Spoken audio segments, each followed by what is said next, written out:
So I hope you guys liked that small cinematic tour of this area of our world. I've actually installed Optifine now for the first time in a long time, actually, and this is the first time I've used shaders as well, which is interesting, or maybe interesting to some of you guys. So I thought I would get them in and give you a quick look around the world with them on, and does it look beautiful? It does. It looks amazing. Shaders are awesome. So I've got a couple things to go over before we kick on with... probably trying to install the flying machines today for the bamboo farm. That's probably a good goal for us.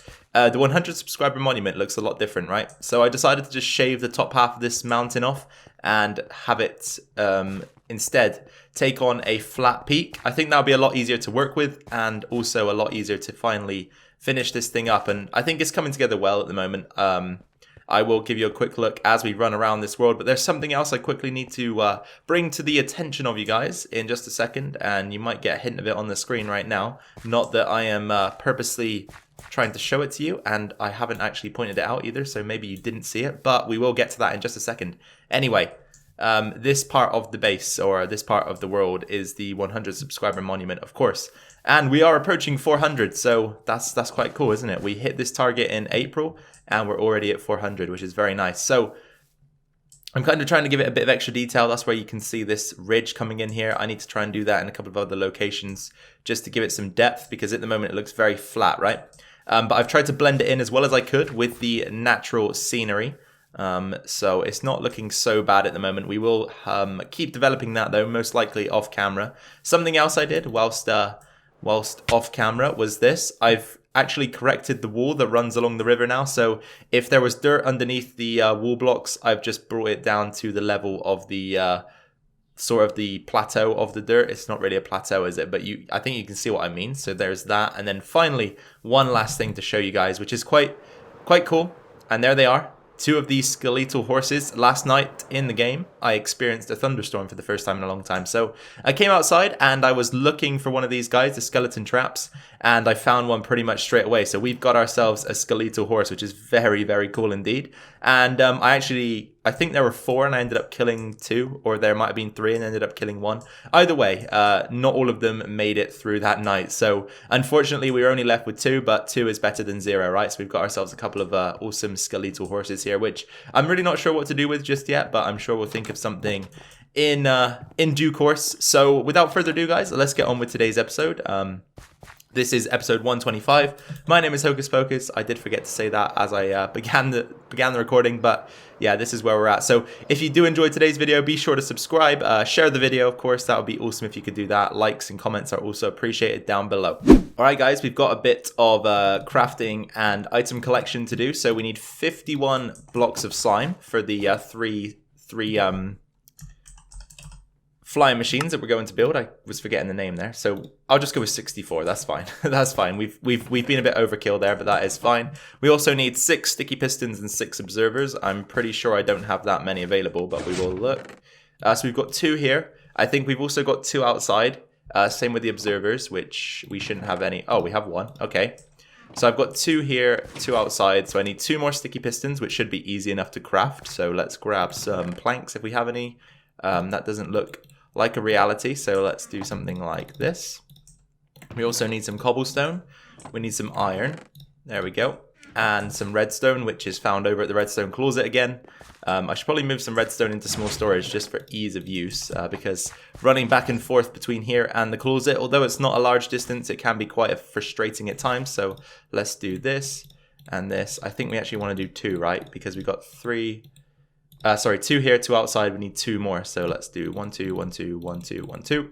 There we go. And then we need a couple slime balls to go on top of those. That's the wrong chest, Hocus. Come on, think about it. There we go. And then if we do that, and that, there we go. That gives us enough sticky pistons. So we need the observers. We also need 6 glass blocks. And I'm going to use lime glass. So we've got 2 there. We're going to need 4 more, which should be easy enough. So have we actually got any regular glass in there? No, we do not. That could be an issue. Sand. Perfect. We've got a bunch of sand here, which I will go ahead and smelt up. So I'll probably do the rest of this off camera just to save you guys the pain of watching me run around the base crafting and gathering and all that good stuff. And I'll meet you guys back outside when we're ready. Okay guys, just before we actually get back into building over at the bamboo farm just behind me, I've got a couple things to mention. So first of all, there's going to be a world download today. Just because I think Shane might have asked for it. So yeah, there's going to be one in the description down below if you want to check out the world. Also, we are ceremoniously switching over to hard today. We've been playing on normal up until 125. So today we're switching into hard mode. So there you go, guys. Whoops. There you go. Just wanted to show you that we were switching over to hard, and I can't jump either apparently or fly. So what we need to do now is we need to craft up 11 more furnaces just to stop the flying machines once they make their way to the end of the system. And then I'm going to think about making some little docking bays for them at either side and installing them, as well as the mechanism to control them. So I totally forgot that we actually need a lot more blocks that aren't movable or aren't attachable to slime blocks. So we've crafted up a bunch more furnaces. And what we're going to do is we're going to come in behind the back wall here of the docking station. So this opening here is where the flying machine will sit when it's not in action, either on this side or the other side, depending on where it ends up or how we decide to wire this thing. Because we could wire it to be activated on a switch on either side, or we could wire it to be activated on a switch on one side and the other it automatically returns, depending on what we decide to do in the end, of course. But what we want to do is just place these furnaces facing this way along this wall, and then I will show you why once we're done. Because, well, you're probably going to know why anyway, but the back texture of a furnace is a lot more appealing than the front. The back almost looks like a piston back, where you have the cobblestone texture with the black outline. But then, of course, on the furnace, you do have this bottom half, which is almost like a stone slab. But this looks much more appealing to me than having the front of the furnace facing this way. So that's why we did that. And then, of course, after we're done, which we are, we can just go back in, run to the end and fill this hole in. So I'm going to do this on both sides. And then once we're done with that process, we can think about actually establishing the 3 flying machines. So there's going to be 3 flying machines, each 19 wide. And if my calculations were correct at the start, that should take us all the way from one end of the farm to the next. Awesome. So we've got one of the flying machines in place, and this thing should be functional as soon as we set it off. But obviously I don't want to do that just now, because otherwise we might experience some technical difficulties. So for now, we'll leave it where it is. And we want to go ahead and build the next one. So just in case you guys are sort of not polished up on how these work, firstly, I'm going to go like this. 1, 2, 3, 4, 5, 6, 7, 8, 9, 10. And then you want to get your observer in place. So we want to do something like this. It's got to be above the piston. So just put a block up like that. And I'd make sure you put the observers in before you put the pistons in. Otherwise, again, you could set this off without meaning to, and that won't be good for your farm. So then you want to pop your pistons in underneath the observers. And actually, you probably want to do this one first so that you can actually get in there like that. There we go. Take away the blocks you don't need. And then coming from here, you want to do 1, 2, 3, 4, 5, 6, 7, 8. Cap it off with the block of glass, 9. So it's 19 wide. Each harvester is going to be 19 blocks wide. We should have exactly another 19 blocks. So let's do another one. So right here, we start with 1, 2, 3, 4, 5, 6, 7, 8, 9, 10, like so. And then we'll have the piston right here. So we have an observer there. Get rid of that. And then we also have another observer diagonal to that one. So like that. And the observers have to be facing up. So you want this little red bit to be at the bottom. And then you want to come in, place your piston like so, get rid of that block, place your other piston facing in the opposite direction, then 1, 2, 3, 4, 5, 6, 7, 8, 9. And we're 1 short. Of course we are. We are 1 short. So we might have to actually alter the way the farm works if my calculations here are incorrect. But I'll be right back with some more information on that, I suppose. So it just seems that I somehow dug an extra block out and we went 58 wide instead of 57. So what we need to do is just, of course, subtract 1 row from the farm. And that is going to cause a little bit of lag. So you can imagine how much lag we're going to get from this farm once we actually start running the flying machines. Because you can see that already we're getting a ton of the stuff. So once we run this flying machine, I think what we'll do is we'll just stand still. We won't even move the camera. And we will just let it take its sweet time to do what it needs to do. And hope the game doesn't crash. So yeah, we need to actually subtract 1 layer from this farm, which I'm probably going to do right now. I'm going to take the bamboo out at least, and then we will fill in the blanks at the end. But look at these guys. What are they doing? What are they doing? I'm going to despawn them in just a second. Okay, guys, I'm a maniac. I'm going crazy. I'm going to try this. And I say I'm a maniac because this could be the end for my PC. Anyway, let's see what happens when we turn this thing on. I'm hoping it works for one, and for two, this is going to be an absolute lag fest. So I apologize in advance. Right, here we go. Okay, I must have messed this up somehow. Did I? Maybe it has to be this one that goes first? Nope, maybe not. Okay. I think I have to switch these around, possibly. Unless this is attached somehow. Oops, I just got crushed almost. Is this attached somehow? I don't see what I've done wrong. Oh. Yeah, these actually need to be on the slime blocks, don't they? Why did I put it above there? Because that totally doesn't make any sense. Okay, let me reanalyze the situation. Bamboo farm harvester take 2. Let's go.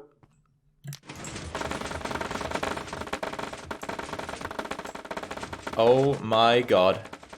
Yeah, my PC sounds like it's gonna die. I'm just gonna stand still. Let it do what it needs to do. This is why we're running them one at a time, because as you can see, the bamboo isn't even updating quick enough to, you know, show that it's been knocked down. But I actually think it's going to survive, you know? I think this will work. So I'm going to wait until I can see a clear run through the farm, and then we'll move. As for harvesting all of this bamboo, I'm probably just going to let it despawn this time round, because we don't have a collection system in place, for one. And for two, my inventory is going to fill up quicker than you can say Minecraft, you know? So let's just take a run down this alley here. Hopefully we won't pick up too much bamboo. The lag seems to have stopped, and the flying machine seems to have made its way right to the other end, which is a good sign. That means this thing is functional. So my PC, the fans came on pretty much immediately, which it's never a good sign, you know? It's never a good sign, but I've heard worse. I've heard worse. So I think we will stick with this. It's not going to be a farm that we need to use all that often anyway, because look, just from running down one alley where there wasn't even any bamboo planted, we've picked up basically a full inventory. So this farm is it's going to be quite amazing. But as I say, I'm probably going to just let the bamboo despawn this time round. We'll save whatever we've got here, and yeah, this is crazy, right? This is crazy. Oh god, this is crazy. I'm now trying to figure out how we can create an automatic return system for the harvesting machines. We're going to need 6 trapdoors in total here, I think, and we're also going to need a few more furnaces if we've got some hanging around. Aha, there we go. Good. All right, so let's take these over this way. And I'm hoping that furnaces can transmit a redstone signal. I don't see why they wouldn't be able to. As in, accept it through the block and pass it on to anything that's attached to it, you know? So we've got an observer here. This should be the very last glass block that should hit that. And I think a glass block should trigger an observer. If not, we're going to have to think of something else. But if I carry on in this direction, about 10 blocks down, we should see a bit of an opening. There we go. That's good. And then what we want to do is place a furnace right there. We want to actually come back into the wall ever so slightly. So if we make this back area too wide like this, that should be a bit easier for us to work in. Okie dokie. We're going to add a bit of light in here as well, just because we don't want any mobs creeping around back here if we can help it. So let's just pop a couple of torches in here and there. One right in the middle will do fine. And then what we want to do is craft ourselves some stone bricks to put the redstone on. And we'll have a system that runs like this. So we want to get the redstone signal out of here, and we'll take that around the corner on this level, I think. So first of all, the redstone signal will go around the corner like this, and then we will have it atop these stone bricks. So we're actually going to need to move these torches. Maybe down here will do. There we go. Perfect. And then that needs to run all the way through the system and to this area here. So let me just count out how many this is. So 1, 2, 3, 4, 5, 6, 7, 8, 9, 10, 11, 12, 13. That should be fine without a repeater. So what I want to know now is if we attach one of these here. Wait, we'd actually want to take it up another block, I think, because the observer itself will be right here. So we actually wanted to do this. I've made a slight mistake there in my calculations. So we actually want to trigger an observer to take the fly machine backwards. So if we break this out, come up here and place the furnace on this layer instead, we can have the redstone come up by another block somewhere around here, I think, and then it can go around the corner, so the torch can go there. We'll take this block out and this block out, and then give us those back. We'll go up, around, and through like this, so up and round the corner. That works. We'll get another torch in somewhere maybe in a second. I think we might be alright actually for light. And then we'll want to get the trapdoor right there. So when we activate this here, hopefully, there we go, perfect. So as long as the glass block will activate the observer, which I don't see any reason why it wouldn't, then the flying machine will just do a 180, or a 180, it won't move at all, of course, but it will just head back in the same direction. I kind of want to test it out, but at the same time, I don't know if I want to have the laggy mess that we had going on last time. I will need to set more of these up, of course, one for each observer, so 3 in total on this side. We also need to get a furnace back in there, so that might be our best bet, doing something like that. There we go, and get ourselves out. So we've got this set up now, and as I say, I might quickly test this with a glass block, or just I might send the flying machine across, but off camera, just so that you guys don't have to see the lag, and then I will confirm whether or not it works, and we can think about wrapping up today's episode. What it must feel like to be intelligent. So I've been absolutely stupid once again. And just because this glass block was touching the back wall here, I just assumed, oh yeah, we'll just translate that straight across over to that side. But in reality, the block that is sticking out here will actually touch the wall first. So the observer is on the wrong side. So yeah, this thing obviously didn't function, but the glass block does trigger the observer. So I'm pretty confident that when we switch things around, it will work. Anyway, you guys, I think that is where I'm going to wrap up for today after that massive error. I'm silly sometimes. I am silly. But yeah, this has been episode 125. Just as a recap, we've obviously did the small cinematic world tour today, which was quite cool, I thought, with the shaders. I can do more of that if you guys want to see it. If there's anywhere in particular you want me to go with the shaders on, do let me know. Also, we've installed 3 flying machines on the farm and actually realized that this doesn't lag as much as I ever thought it would, which is nice. Also, we have changed to hard mode. We got ourselves the skeletal horses and also changed the 100 subscriber monument. So everything's going to plan at the moment. And I just want to thank you guys for being here for today's episode. If you did enjoy it, please drop a like down below. That'll be much appreciated. Also, it'd be great if you could share the video with your friends. We're almost at 400 subs now. If we could get to 400 before the end of the week, that'd be awesome. As well as that, make sure to comment down below. Subscribe if you are new or haven't yet. And I will catch you all in the next one. So take care of yourselves. Take care of your families. I've been Hocus Pocus. I appreciate you being here. See you guys later.